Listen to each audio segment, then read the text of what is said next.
লোকসভায় মহিলা সংরক্ষণ সংশোধনী আইন পাশ হবে কিনা সেটা নিয়ে চূড়ান্ত সিদ্ধান্ত হবে শুক্রবার বিকেলে। বিলটি নিয়ে ভোটাভুটি হওয়ার কথা। এরই মধ্যে এক প্রকার হঠাৎ 2023 সালে পাশ হওয়া মহিলা সংরক্ষণ আইনটি কার্যকর করে দিল কেন্দ্রীয় সরকার।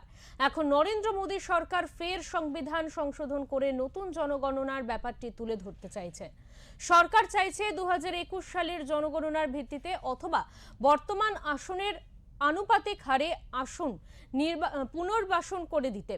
শুধু তাই নয়, এরপর কবে আসন পুনর্বিন্যাস হবে সেই সিদ্ধান্তের ওপর সেই ভিত্তিতেই সবটাকে সরকারের হাতে করে নিতে চাইছে মোদী সরকার।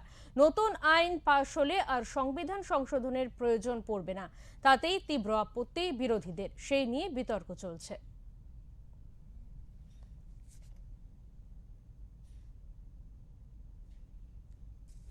इंफ्रास्ट्रक्चर या कुछ आर्थिक प्रगति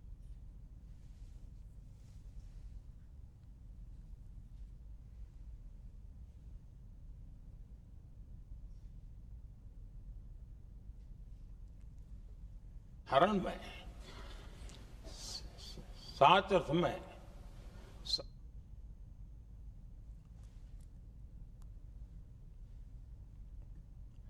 লোকসভায় মহিলা সংরক্ষণ সংশোধনী আইন পাশ হবে কিনা সেটা নিয়ে চূড়ান্ত সিদ্ধান্ত হবে শুক্রবার বিকেলে। বিলটি নিয়ে ভোটাভুটি হওয়ার কথা। এরই মধ্যে এক প্রকার হঠাৎ করে 2023 সালে পাশ হওয়া মহিলা সংরক্ষণ আইনটি কার্যকর করে দিল কেন্দ্রীয় সরকার।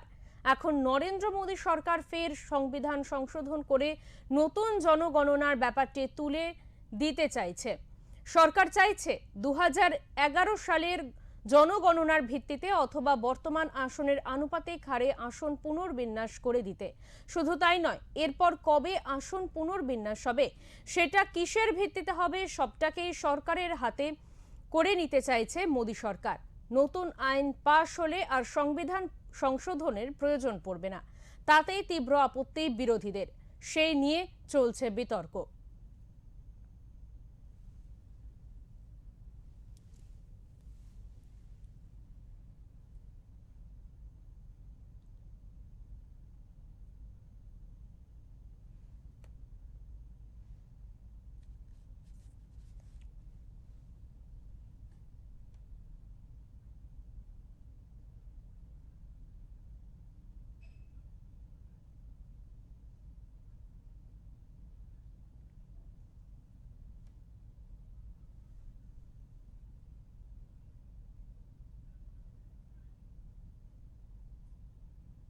আমরা এই বিষয়ে কথা বলে নেব। আমাদের সঙ্গে টেলিফোন লাইনে রয়েছেন আমাদের প্রতিনিধি মাহবুব মোল্লা।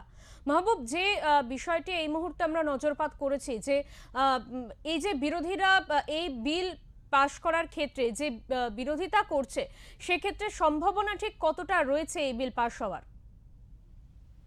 দেখো, বিরোধীরা বিরোধিতা করছে না, মানে মহিলা সংরক্ষণের পক্ষে বিরোধীরা, কিন্তু বিরোধীরা এই বিল যেভাবে পাশ করাতে চাইছে মোদী সরকার সেই পদ্ধতির বিরোধিতা করছে।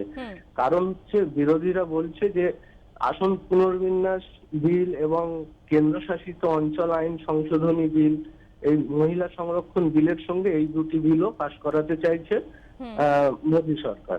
বিরোধীরা বলছে যে জনগণনা না করে, অর্থাৎ দেশের সেন্সাস না করে এই বিলটা যে মহিলা সংরক্ষণ বিল, এই বিলটা যে পাশ করার চেষ্টা করছে, এটার তীব্র বিরোধিতা করছে। কারণ হচ্ছে এই বিলটা 2023 সালে যখন পাশ হয়েছিল সেই সময় বিরোধীরা এই বিলের পক্ষে ছিল, মহিলা সংরক্ষণ বিলের পক্ষে।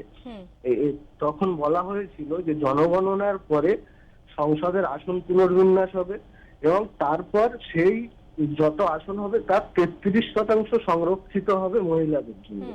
কিন্তু বর্তমানে কেন্দ্রীয় সরকার সেই জনগণনার জন্য আর অপেক্ষা করতে চাইছে না। 2011 সালের যে জনগণনা হয়েছিল তার ভিত্তিতে মোদী সরকার আসন পুনর্বিন্যাস করতে চাইছে, আর সে কারণেই বিরোধীরা এর বিরোধিতা করছে।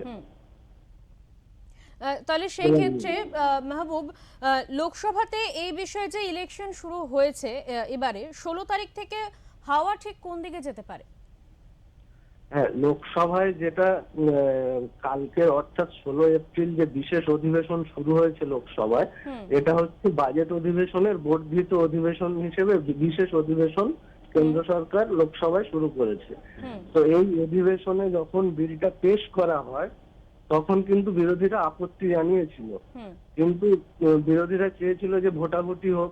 তো ভোটাভুটি যখন হলো তখন কিন্তু এনডিএ শিবির অর্থাৎ মোদী সরকারের যে পক্ষ, তারা কিন্তু ভোটাভুটিতে সংখ্যাগরিষ্ঠতা পেয়েছে, অর্থাৎ 207 জন সাংসদ বিলটি পেশের পক্ষে ভোট দিয়েছিলেন, আর বিলটি পেশের বিপক্ষে ভোট দিয়েছিলেন 126 জন সাংসদ। ফলে ভোটাভুটিতে যখন জিতে গেল তখন বিলটা পেশ করা হয়েছে। এবার এই বিলটা নিয়ে আলোচনা চলবে এবং আলোচনার পরে লোকসভায় পাশ হয়ে যাওয়ার পরে রাজ্যসভায় পাশ হয়ে গেলে রাষ্ট্রপতি যদি এতে স্বাক্ষর করেন তাহলে এটি পুরোপুরি আইনে পরিণত হয়ে যাবে।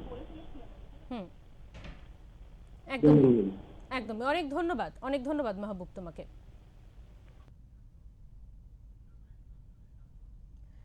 এই বিষয়ে কংগ্রেস নেতা মনীষ তিওয়ারি তিনি ঠিক কি বলেছেন শুনে নেব। 2023 में पारित हुआ था और उसमें साफ तौर पे कहा था कि जो पहला सेंसस होगा 2023 के बाद, उसके आधार के ऊपर उसके बाद परिशमन होगा और उसके बाद जो कॉन्स्टिट्यूएंसीज है वो राज्यों में एडजस्ट की जाएंगी।